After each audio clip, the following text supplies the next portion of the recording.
오직 너희는 그리스도의 복음에 합당하게 생활하라. 이는 내가 너희에게 가보나 떠나 있으나 너희가 한 마음으로 서서 한 뜻으로 복음의 신앙을 위하여 협력하는 것과 무슨 일에든지 대적하는 자들 때문에 두려워하지 아니하는 이 일을 듣고자 함이라. 이것이 그들에게는 멸망의 증거요 너희에게는 구원의 증거니 이는 하나님께로부터 난 것이라. 그리스도를 위하여 너희에게 은혜를 주신 것은 다만 그를 믿을 뿐 아니라 또한 그를 위하여 고난도 받게 하려 하심이라. 너희에게도 그와 같은 싸움이 있으니 너희가 내 안에서 본 바요 이제도 내 안에서 듣는 바니라. 아멘.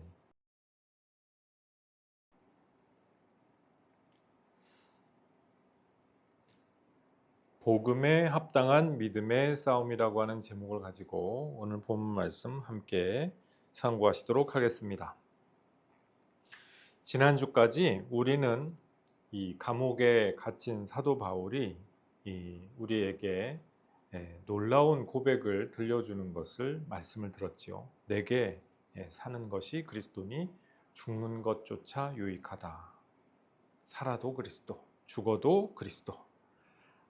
그러니까 재판이 어떤 결과가 나오든지 사도 바울은 흔들리지 않는 것이죠.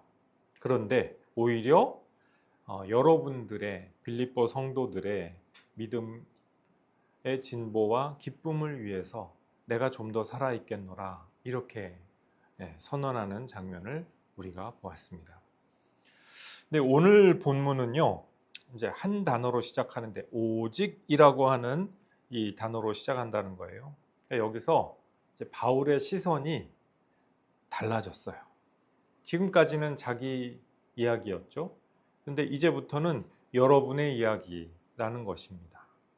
빌립보 성도들의 이야기고 우리 자신들의 이야기가 된다. 내가 어찌 되든지 너희는 이제 하고 시선을 돌려주면서 그 독자와 청자의 몫이 어떤 것인지 일깨워 주고자 한다는 것입니다. 우리가 빌립보서를 이해할 때 이 빌립보라는 곳이 어떤 도시였는지를 배경으로 알아둘 필요가 있습니다. 이곳은 로마의 축소판과도 같은 곳인데요. 로마 황제가 퇴역 군인들에게 나누어 준 식민 도시였습니다. 그러니까 주민들이 퇴역 군인들은 아주 충성스러운 사람들이잖아요.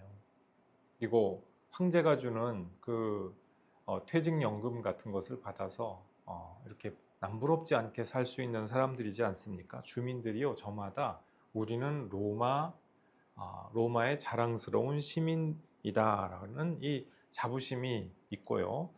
한마디로 좀 어깨에 힘을 주고 다니던 그런 곳이라고 할 수가 있죠. 시민권 하면은 이게 곧 신분이고요. 신분이 바로 명예를 뜻하는 것이다. 이 빌립보가 그런 곳이었기 때문에 시민권이 그렇게 의미가 있었습니다. 바로 이 도시로 바울이 지금 편지를 보내면서 그 낯선 단어를 우리로서는 좀 낯설어 보이는 단어를 던지는 것이죠. 시민답게 살라.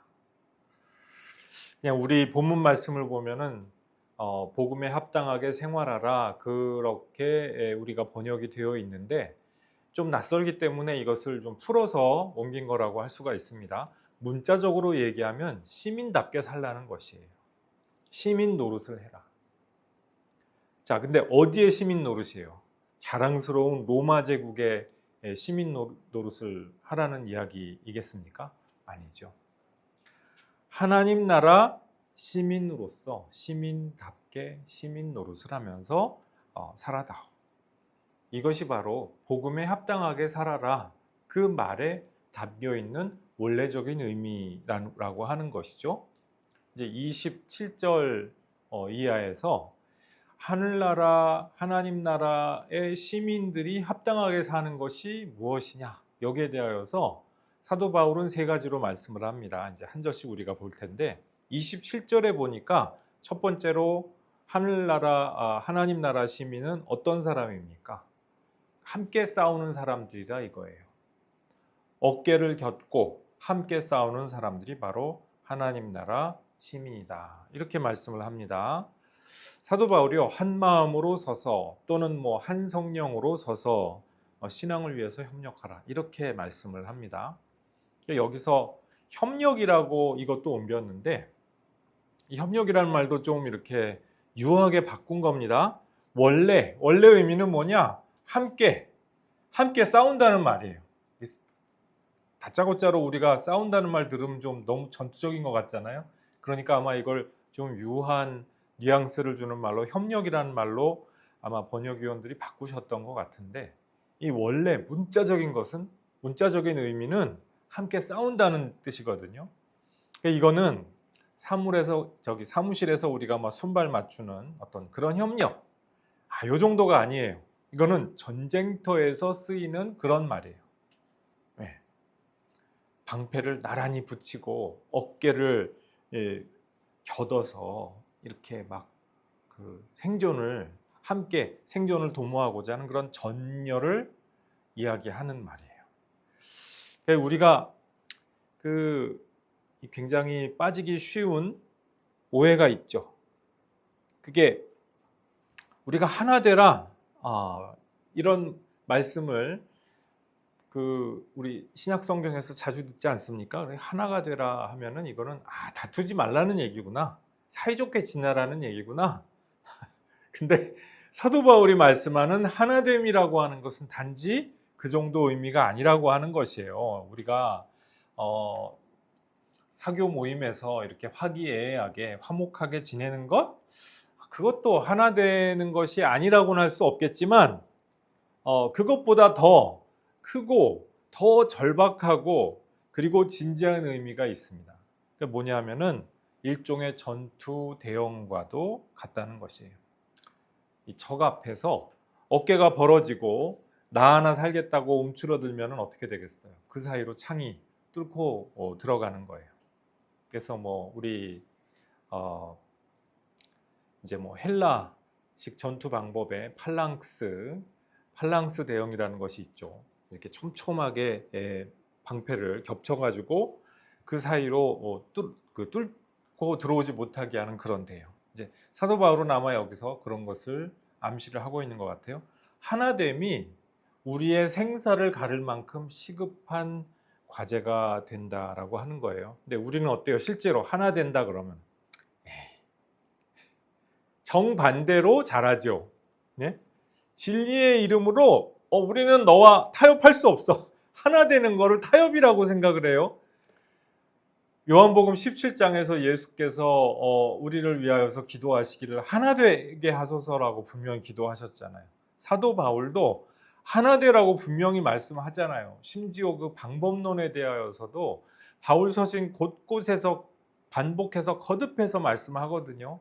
작은 신앙 고백과 교리적인 차이를 가지고 반목하고 네가 옳으니 내가 옳으니 이거 하지 말아라 라고 바울이 여러 차례 말씀을 하신단 말이에요.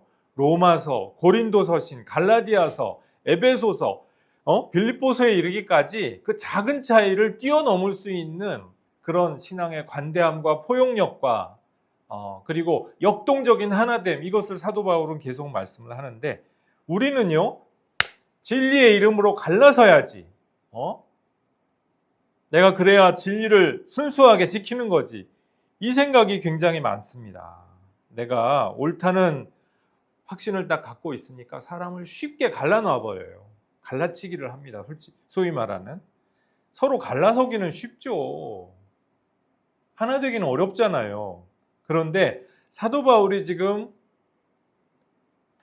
뭐라고 말씀을 하느냐? 협력하라, 함께 싸워라, 함께 대열을 유지하라는 거예요.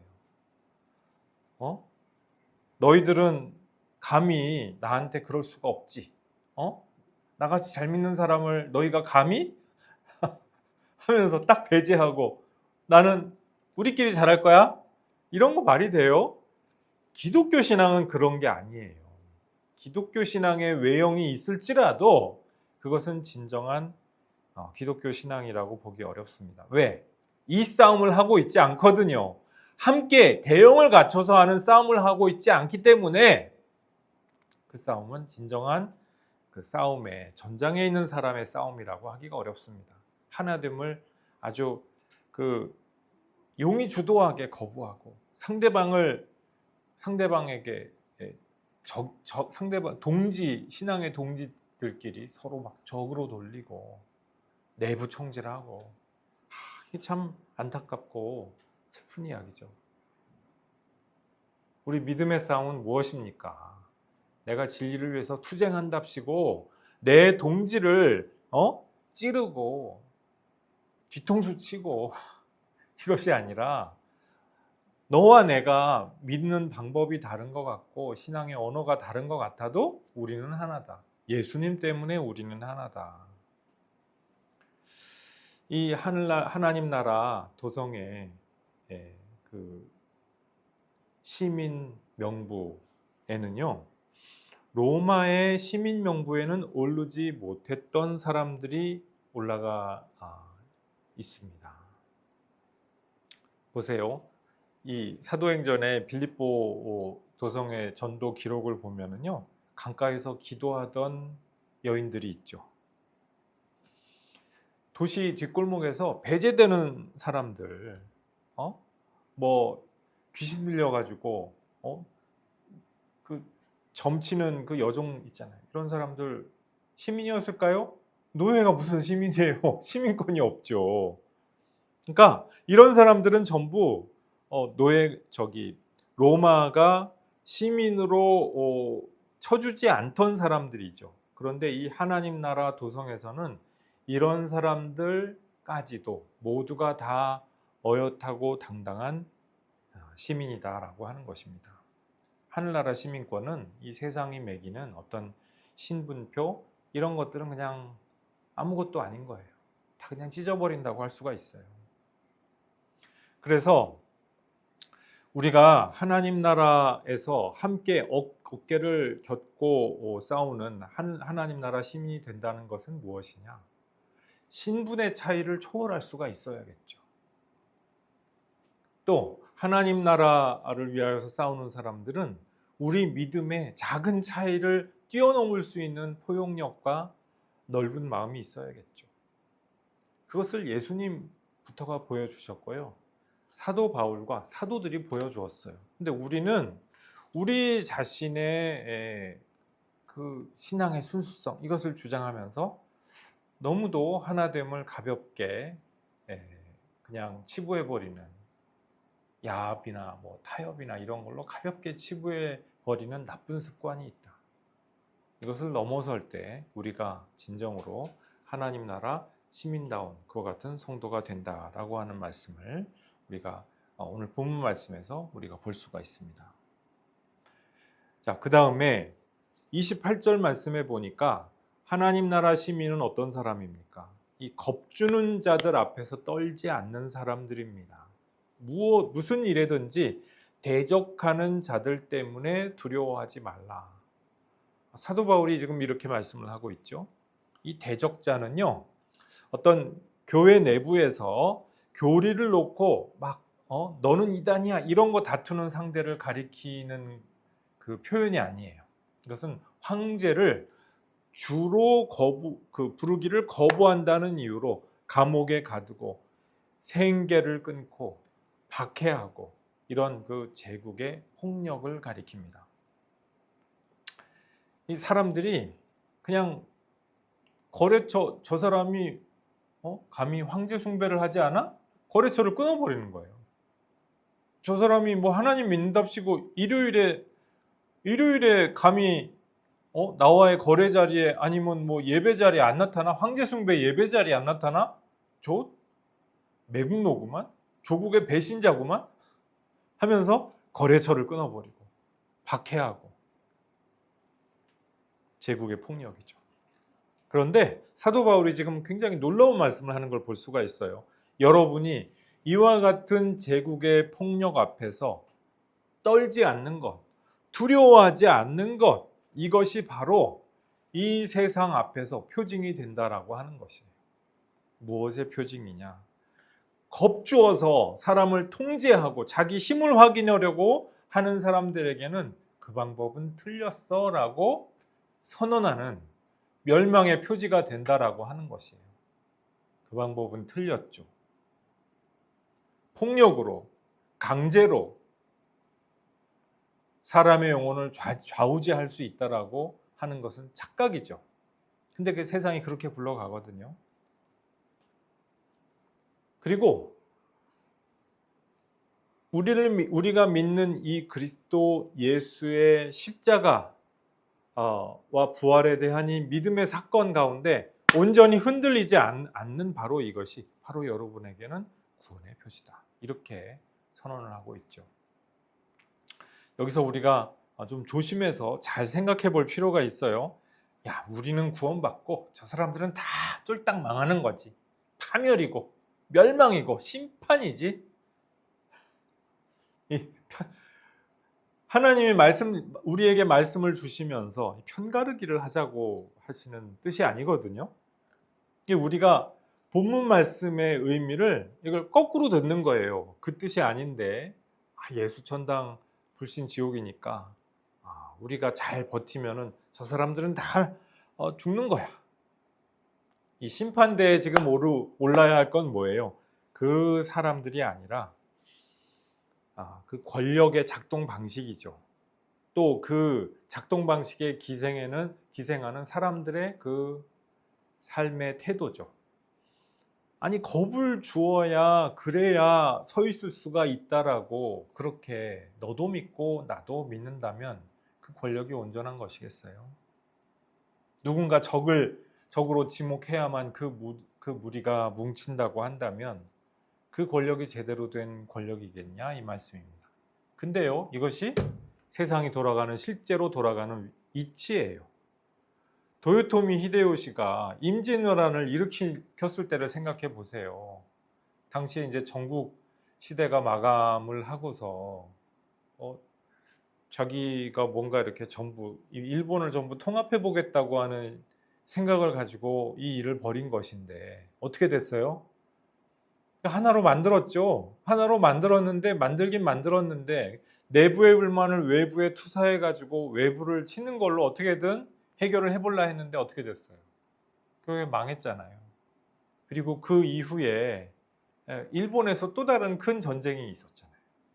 그리고 이제 진정한 그 일본 사회에서도 당시의 일본 사회를 통일할 진정한 사람은 다른 사람이었던 것이죠. 세상에 돌아가는 이치가 이런 것입니다. 우리 사회도 내부적인 분노와 불만을 돌리기 위해서 누군가를 적으로 희생양으로 지목해가지고 그렇게 해서 권력을 유지한다? 이거는 정상적인 상태가 아니에요. 지역 감정을 이용한다, 세대를 갈라치게 한다. 병든 사고방식이죠. 교회는 어떻습니까? 이념을 이용해가지고 거기에 교회가 전위로 나선다? 이거 너무 안타까운 얘기예요, 사실은. 사도 바울이 지금 그 28절 말씀에서 말씀하시는 내용이 뭡니까? 겁을 주는 사람들 앞에서 굴복하지 말라는 것이. 두려워하지 않으면 여러분에게는 구원이요, 그 사람들에게는 멸망이다. 그런 방식 자체가 겁을 줘가지고 공포를 가지고 내가 뭔가 해보겠다고 그런 식으로 하는 그것이 이미 내부적으로 파멸해 있고 파멸해 가는 사람들의 그 표징이 된다라고 하는 그 말씀입니다. 우리 믿음도 그렇죠. 원수를 지목해가지고 안을 막 결속하고요. 이게 그 집회가 아무리 뜨거워 보이면 뭐예요? 아무리 뭐가 사람들이 많아 보이면 뭐합니까? 대단히 죄송한 말씀입니다만 성경은 그것을 일컬어서 구원의 표지라고 말씀하지 않습니다. 공포로 움직이는 신앙은요, 그 열기가 어떠하든지 생명의 문법이 아니라 죽음의 문법으로 움직이는 것이죠. 정말 강한 것은요, 위협하지 않아도 오히려 위협하지 않음으로써 진정으로 감화하고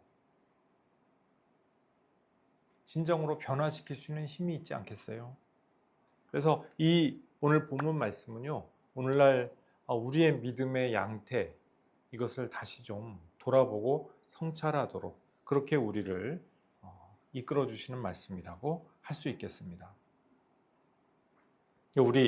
우리가 떨지 않을 수 있는 그 힘의 원천이 무엇입니까? 근거가 무엇입니까? 사도 바울이 곧바로 덧붙여서 이렇게 말씀하죠. 이는 하나님께로부터 난 것이라. 무엇을 이야기합니까? 이건 내 담력과 내 어떤 신념에서 나오는 것이 아니다. 내 공로에서 나오는 것도 아니다. 예수 그리스도께 대한 믿음의 고백, 신앙 고백 그 자체를 가리키는 것이고 또 성령의 감동 감화하심이야말로 우리가 떨지 않을 수 있는 진정한 권능의 원천이 된다. 그러니까 이 용기는요, 내가 막 이를 악물고 짜내는 것이 아니죠. 위로부터 주어주시는, 위로부터 우리에게 임하는 권세와도 같고 권능과도 같은, 선물과도 같은 것이 되는 줄로 믿으시기 바랍니다.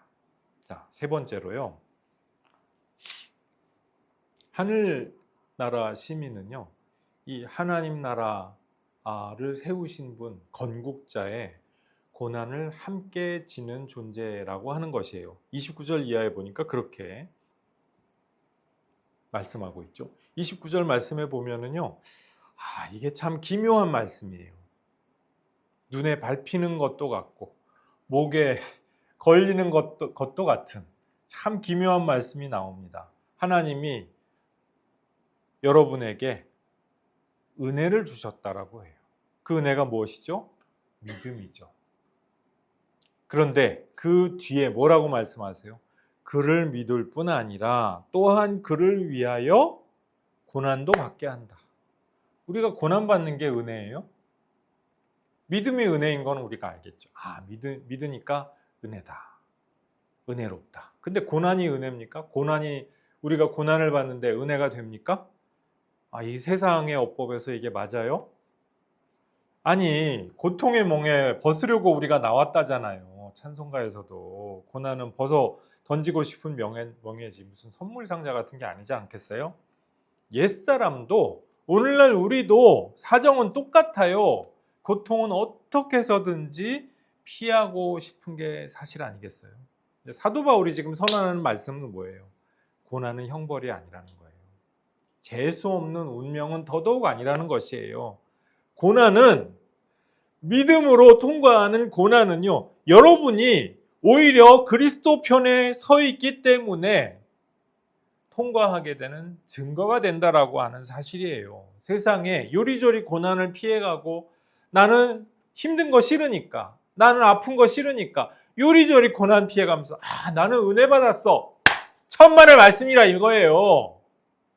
사도 바울에 따르면 정말로 하나님 편에 서는 사람은 어떤 사람입니까? 고난이 있는 사람이에요. 예수 이름 때문에, 믿는 믿음 때문에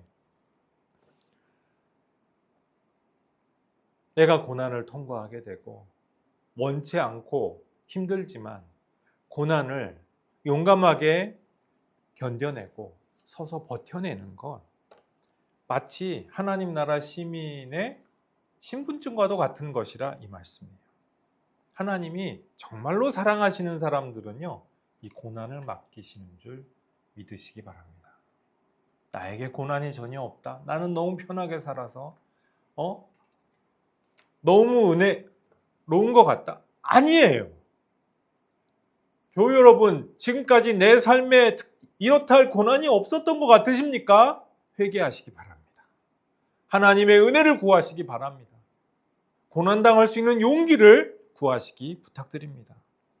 왜 그렇습니까? 정말 사랑하는 사람에게만 맡기시는 것이 바로 이 고난의 몫이기 때문에 그렇습니다. 30절 말씀이에요. 너희에게도 그와 같은 싸움이 있으니 너희가 내 안에서 본 바요 이제도 듣는 바다. 빌립보 성도들에게 바울이 말씀하기를요, 여러분은 그저 멀찍이 서서 사도의 고생을 안타까워하는 구경꾼 정도가 아니라는 것이에요. 한 경기장에 선 동료 선수다라고 하는 것이에요. 함께 연대하면서 싸우는 이 연대하는 사이, 어깨동무하는 사이다, 그 말씀이에요. 사실이죠. 빌립보 성도들이 얼마나 고난을 많이 받아요. 그 귀신 들려가지고 점쳤던 그 소녀를 생각해 보세요. 점치는 능력을 잃고 난 그 즉시 쫓겨났을 수도 있고, 내침당해가지고 니까짓 게 일도 못하는 것이 점이라도 쳐야 되는데 점치는 능력이 없어? 너 나가. 그래서 대단히 개연성이 높은 것이 아마도 이 점치는 소녀는 그 루디아 빌립보에서 자색 옷감 장사를 하던 루디아의 집으로 이렇게 팔려가지 않았을까? 대단히 개연성이 높은 추측이죠. 추측이긴 합니다만 어떻게 됐을까? 이런 그 스토리가 없다면은 이 이야기가 사도행전에 굳이 들어갈 이유가 없을 것 같거든요. 그래서 어쨌든 그런 사람이라든지 그 기도하던 이름 모를 여인들, 루디아와 이름 모를 여인들 전부 정말 기가 막힌 박해를 경험한 사람들이죠. 그 빌립보 사도행전의 빌립보에서 일어난 이야기들을 보면 그냥 구경꾼이 아닙니다. 예수를 믿는다는 이유로 우리가 따르지 못할 그 희한한 행습을 따르게 한다. 우리 조상과 신들을 거부하고 모욕하는 자다. 막 없는 얘기까지 막 갖다 붙여가지고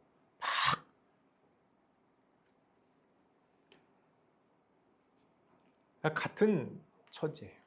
빌립보 성도들이나 사도 바울이나 예수의 이름 때문에 어려움을 겪는 것은 마찬가지죠. 오늘날 우리는 입장이 달라요.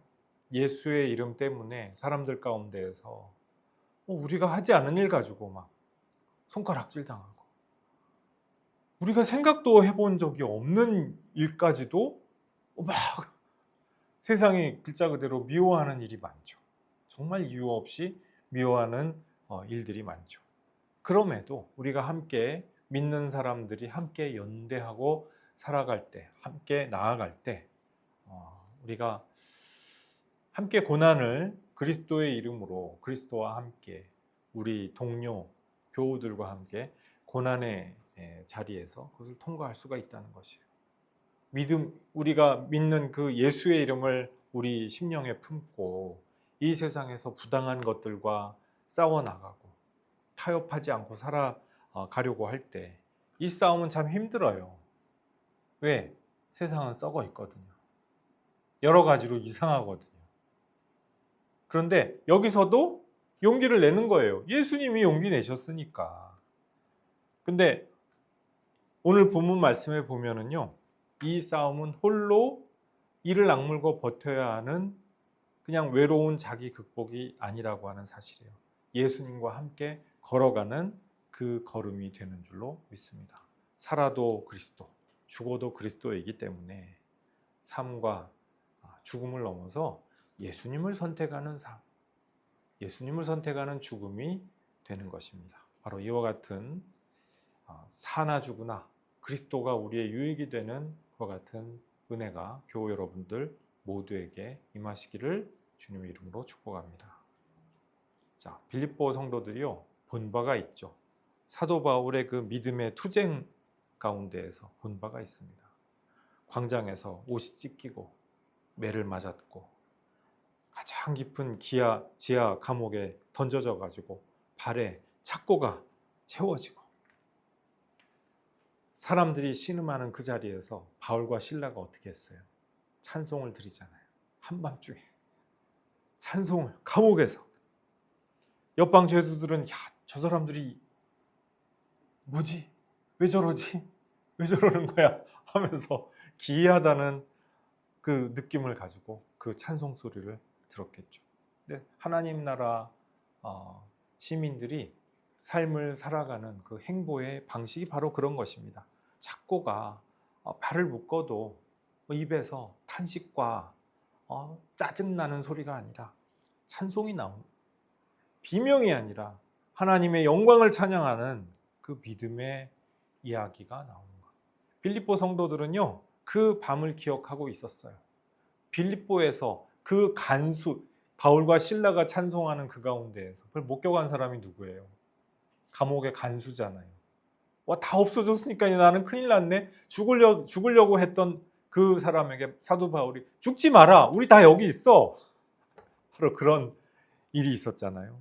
교우 여러분, 사도 바울은요, 우리에게 하늘나라 시민증을 가슴에 달아주면서 세상 한복판으로 걸어 들어가라고 지금 권면합니다. 도망치지 말고 굴복하지 말라는 거예요. 함께 어깨를 곁고 떨지 말라. 그리스도의 고난을 부끄러워하지 말라. 이 싸움이 우리 그냥 용기로 되는 일이 아니죠. 하나님께서 우리와 함께 싸워주시니까 우리가 할 수 있는 거죠. 이 은혜는 믿음으로 낳는 것입니다. 이 믿음은 고난을 포함합니다. 고난은 은혜를 통하여서 우리에게 주시는 것이고 또 하나님 나라의 영광된 시민증의 표지가 된다고 하는 것을 기억하시기를 부탁드립니다. 이 세상에서 아무리 세상이 겁주고 위압적으로 우리에게 행하려고 할 때에도 우리가 떨기를 멈추고 우리의 작은 몸짓으로 우리의 작은 결단으로 하나님 나라를 위하여서 선택할 때 하나님 나라의 그 복음이 이 세상 가운데에서 선포되고 선언되게 되는 놀라운 역사가 일어날 줄 믿습니다. 함께 기도하시겠습니다. 아버지 하나님, 우리를 주의 백성 삼아 주시고 하나님 나라 시민으로 삼아 주심 감사합니다. 하나님의 시민답게 복음에 합당하게 살기를 소원합니다. 우리의 삶 가운데에서 주님과 더불어 살아가게 도와주시고 주님을 믿음으로 또한 고난도 감당할 수 있도록 은혜 내려 주옵소서. 이 세상의 폭력과 그리고 이 세상의 여러 가지 유혹하는 유행 가운데에서 우리가 우리의 심령을 온전히 주님께로 향하게 도와주시고 떨지 않게 도와주시옵소서. 우리가 또한 하나님 나라의 그 복음에 따라서 주님 함께 연대하면서 살아갈 수 있도록 도와주시고 함께하여 주시옵소서. 우리가 우리 홀로 살아가는 것이 아니라 믿음을 지닌 우리 형제 자매들 예수님 안에서 예수님의 은혜를 통하여서 우리가 함께 살아가게 된다는 것을 항상 기억할 수 있도록 도와주시고 함께하여 주시옵소서. 감사드렸고 예수님 이름으로 기도드리옵나이다. 아멘.